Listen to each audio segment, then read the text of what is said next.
The first would be, like, if I could go back and especially tell myself, but to tell young athletes is work on yourself and work on the things that you don't like working on. Hello, my high performers. Welcome back to the highs and lows of X's and O's. I'm your host, Dr. C, and today I'm bringing you a quick, power-packed recap of Jamie Lehman's mental cheat codes. If you haven't got a chance to listen to Jamie's episode, please tune in.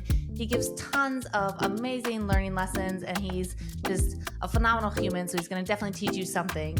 And today I'm going to break down the 2 mental cheat codes that he provided that he felt would totally enhance your performance and your mental wellness. So that is working on yourself and finding enjoyment.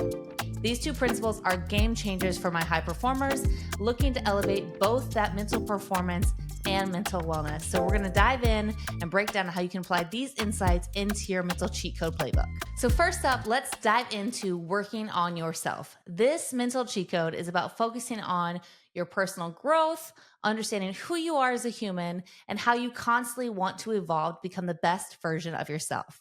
For high performers, this isn't just a feel-good mantra. It is a necessity. Leaning into the self-awareness and finding out who you are will allow you to reflect better post-performance. It'll allow you to balance your life on and off the field, and overall give you a better sense of what you need to lock in on and enhance your mental skills for your mental playbook. So I'm going to break down about 3 takeaways for this mental cheat code working on yourself. Key takeaway number 1 is self-awareness fuels growth. When you invest time in knowing who you are, knowing your strengths, your weaknesses, and even knowing the triggers, the buttons, the things that push you that maybe take you out of your focus, break down your mental performance in a negative way, that fuel an emotional aspect that just doesn't allow you to perform your best. When you know these aspects of yourself, you're laying a solid foundation for success. Self-awareness allows you to tailor your own approach, making your training and performance more efficient and effective. So the first step, the mental tip for fueling growth with self-awareness is starting with regular self-reflection. I also call this reflective practice in a lot of my mental performance tips. With self-reflection, just take a few minutes at the end of the day if you're really all in and you want to start journaling, but at the bare minimum, once a week, just spend some time where you jot down what went well, what are your growth areas, and what's your plan. To dive in a little bit deeper, kind of break down like what was most frustrating for you and how were you feeling? Tap into that emotional piece for this component.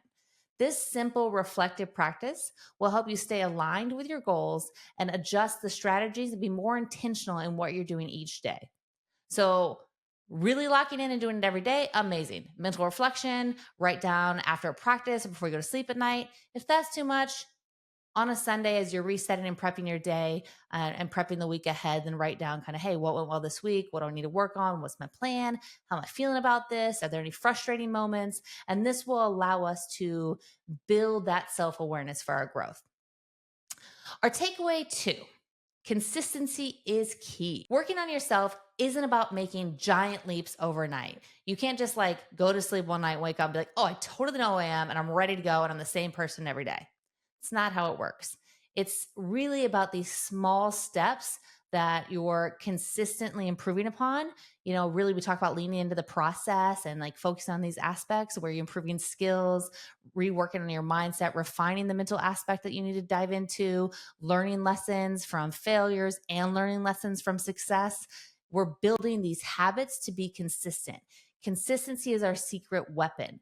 And so what we break down in self-awareness is like, hey, like every day, just doing a check-in. We've talked about that before in other aspects of the physical body scanning, the quiet mind, the journaling, but like checking in with yourself every day on the process leads to those outcomes you're looking at. If we only reflect on the outcome, we miss the actual growth moments. We miss the moments to refine our skills and tap into it. And sometimes that makes the process a lot longer and makes reaching our outcome goals a lot longer. So consistently in those routines, in that self-reflection will enhance that mental performance for yourself. So the mental tip for this aspect of consistency is key.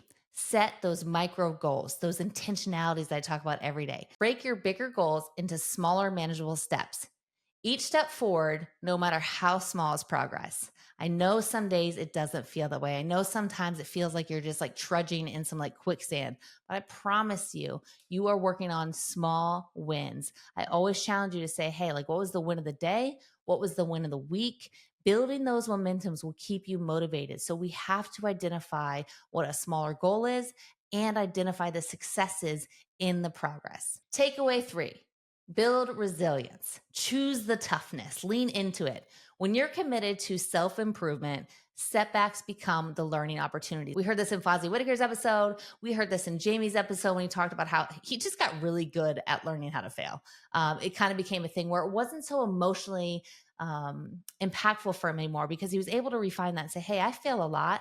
But what can I learn in this aspect? So having this be a learning opportunity rather than a roadblock actually builds resiliency and allows you to face challenges head on, learning from them and coming back a lot stronger. It's this persistent mindset that's allowing you to lock in and kind of say, hey, this is hard. I'm working through this. My track record shows like I've done some hard stuff and I always continue to push through that. So remember that aspect. And the mental tip for building these resiliency is reframing challenges. Can we practice reframing that mindset? Instead of viewing a setback as a failure, ask yourself, what can I learn from this? Shifting your perspective can transform obstacles into stepping stones. So sometimes I always just say, hey, like, what makes that thought true? What's the evidence I have behind this to support those thoughts? And in this frustration moment, like, what can I learn from this? And on the flip side, because I always like to have the optimism and work towards these hopeful things, when you're winning, when you're performing well, sometimes we got to tap into this too and say, hey, like, what's making this work so well? Why am I doing so well? Because that is also a learning cue to keep up and be consistent so you can continue on a pathway of success. So if we shift gears now, I've given you 3 awesome takeaways with some mental tips into working on yourself for that mental cheat code. If we lean into his second mental cheat code and we shift gears to find enjoyment, he kind of felt like this was a little cliche because it's like, oh, yes, let's go find enjoyment. But he's not wrong. Fun and passion, that is what allows you to continue to have the intrinsic motivation to succeed.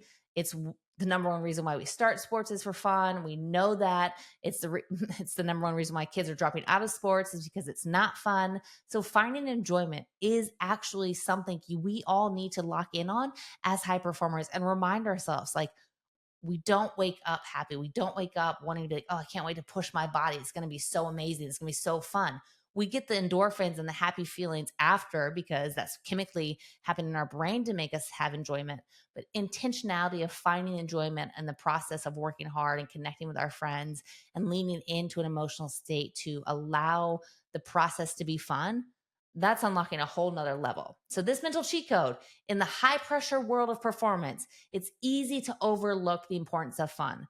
But I'm telling you, enjoyment is a performance enhancer. So our key takeaway for this aspect of finding enjoyment, joy drives motivation. I mentioned a little bit earlier, but when you are truly enjoying what you're doing, you're naturally more engaged and you're motivated. It is building this intrinsic motivation to keep you going, even when it's getting harder. So intrinsic drive, that's the internal focus. It's like your own reason. It's pleasure. It's enjoyment. We're not waiting on these external factors of money or fame or wins or status. All we're doing is saying, hey, this is so much fun and it makes me feel really good and I can't wait to keep going. So it is a key driver. And we also know intrinsic motivation leads to longevity in sport and healthy movement. So that's why this is also really great because you're going to continue in your sport. You're going to continue to set goals. You're going to continue to work hard if you're, in an occupation and the learning aspect. And it's going to allow you to say, hey, this is like really great. Can't wait to keep showing up. The mental tip here on how do I enhance my motivation and joy, always coming back to the why. You hear it all the time. Like, what's my why? What's my purpose? It's important. That's why we hear it all the time. It's really important to understand and connect with what is your why. When did you start this athletic journey? When did you start this occupational high performance aspect you're working on? What do you love about it? Reminding yourself the joy you felt when you first started to help you just reignite your passion and keep you motivated. We are all going to fall out of that motivation. We're all going to lose it a little bit. It's going to be hard. And so having these key questions to come back to and just check in with yourself can help you lock back in and be like, oh, I really did love it when I did this. Or this really allows me to have the most fun. Can I get back to that? Can I just make this sport fun again? Can I go play in the backyard, play with my friends, take the pressure off the outcome, and just enjoy the process? It is so common for high achieving, high performers to lose the enjoyment because we're so stuck on the success and the outcomes. And that's always when I say, hey, we just got to reset. We got to reconnect and we just got to find the joy again. Key takeaway 5, fun reduces stress. Who knew? Who knew you might mentally and emotionally feel better if you're happy? Enjoyment isn't, though, just about feeling good. It's this powerful stress reliever. High performers are always facing immense pressure, whether that's an external pressure or it's an internal pressure we're placing upon ourselves. So finding joy can actually help you manage this pressure. It can reduce the stress, and it leads you to actually enjoying the performance, performing better because you can focus better with less stress, and it enhances your mental wellness. Now you might say, well, how do I do that? That sounds amazing. I'm going to perform better and I'm not going to be as freaked out about pressure, because we know pressure is always there in high performance settings. Key tip: can we incorporate a playful moment into your routine? So whether that is just breaking out and trying a new skill, laughing with your teammates, simple dance moves. I'm always like, can we break out in a dance? Can we pop on some music? Like, there's a key indicator. Music brings in the emotional cues. It allows you to have fun. My athletes, when they feel they have control over the practice, the training, this allows them to then enjoy the process. They've created it, so they're not relying on other aspects. So when you can just go in and say, hey, let me do the exercises I like. Let me run the drills that I'm confident at. Let me spice up some things with some music, make some little small competitive games that are fun and enjoyable. This allows you to enjoy the process a lot more, and you can find these joyful moments, and it makes a huge difference. So when you're in this aspect of finding joyful moments, I'm challenging you to like pause and actually enjoy it, enhance it, and feel it and own it. All right, the next takeaway in this mental cheat code: flow state and peak performance. We hear these things all the time, but fun actually can help us enter into a flow state. We're not chasing the flow state. What we know about flow state is that the more that we prepare on the little things and have intentionality and work through a purpose, and now I'm saying add that enjoyment aspect to it, will allow you to get into flow, where you're fully immersed in this activity and you're performing at your best. In this state, we do know everything feels effortless. I like to call it like we're on cruise control. And so if you're really like, man, I want to feel like I felt that one time when everything just kind of slowed down and I felt completely in control and confident and it was just clicking and I had the confidence to go compete at a high level and I knew I was going to do well, that's fun and flow and preparation. It all clicks together. How are we going to get there? I want you to create an environment that really encourages this state to exist. Try to eliminate the distractions, focus the task in hand, set up some challenges, but go back into the consistency and the preparation, because this will allow you to naturally get into those states better. So there you have it. Those are our 2 mental cheat codes of finding yourself and enjoyment as a key indicator of enhancing your mental performance from Jamie's episode. These principles are not just about kind of improving your performance, as you can tell. They really are about overall mental wellness. If we're feeling really good about ourselves and we're living our life in a good state, we know that that can be a correlation to better performance outcomes.